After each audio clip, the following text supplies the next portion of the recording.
Hi, I'm Chris Schulz. I'm reading for Thomas, and please forgive the somewhat ramshackle nature of the videos. I am home alone in COVID quarantine, so I had to do the scene via speakerphone. Miss Reed, Mr. Webb from the Advertiser is here to see you. I have no record of an appointment, but you may send him in. Um, Before you speak with him, Miss Reed, I wanted to give you a tip. A tip? It's about how you pronounce Montgomery. The way I pronounce Montgomery? You might want to try saying Montgomery. Montgomery. Montgomery. Montgomery. No, it's 3 syllables, not 4. Montgomery. Montgomery. Montgomery. No, monk, like with a K. Montgomery. Montgomery. Montgomery. Montgomery. Montgomery. Montgomery. Montgomery. Montgomery. Montgomery. Montgomery. Yeah, close enough. I was late that morning, if you must know, because I am the sole caregiver of my infirm widower father, whose ailments are multiple. That morning he soiled himself, and I had to tend to it. Do you require more explanation than that?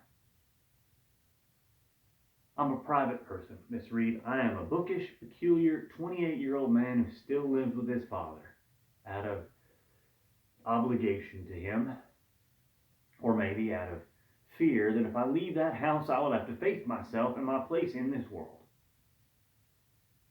Do you really think that I tipped off the home news? Do you think that I scrawl in childlike hands words that are odious and ugly to me? Do you know who Juliet Hampton Morgan is? Juliet Hampton Morgan was a refined and intelligent Southern lady who worked as a reference librarian at the city library here in Montgomery not long ago. Like very few white folks in town, she was troubled by the treatment of Negroes on Montgomery buses. So, during the time of Rosa Parks and the boycott, she wrote a letter to the editor that appeared in the Montgomery Advertiser, right there in the Tell It to Old Grandma column for all to see, with her name signed to it, praising the efforts of Dr. King and his Montgomery Improvement Association and those who chose taxis and carpools and shoe leather over the bus system. And oh, what a little black ink in a Montgomery newspaper, any Montgomery paper, can do to stain a person. She was sneered at work. She was spat at the bus stop. She was clucked at church, at the drugstore, at the butcher, while crossing the street, while waiting in line for a movie. Wherever she might have been, the good white ladies and gentlemen of Montgomery called her all manner of names. And they didn't just throw epithets, they threw bricks. Good southern bricks from good southern clay, right clear through the window of the house that she shared with her mother. One night, she pulled back the lace curtain of the window of the house and saw a cross blazing orange on their front yard. Next day, Miss Juliet Hampton Morgan abruptly quit the city library. The push of the world was taking a toll on her. Her high blood pressure was higher than usual.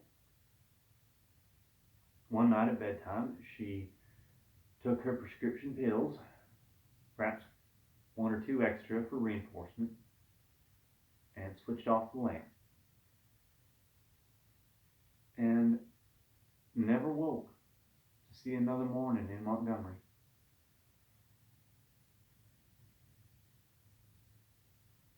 I know this story by heart because my first job after college was at the city library, where I was assistant to Miss Juliet Hampton Morgan. I was her witness, Miss Reed, unable to guide her or protect her or save her. Her her story is my story too, Miss Reed. But even without me telling it,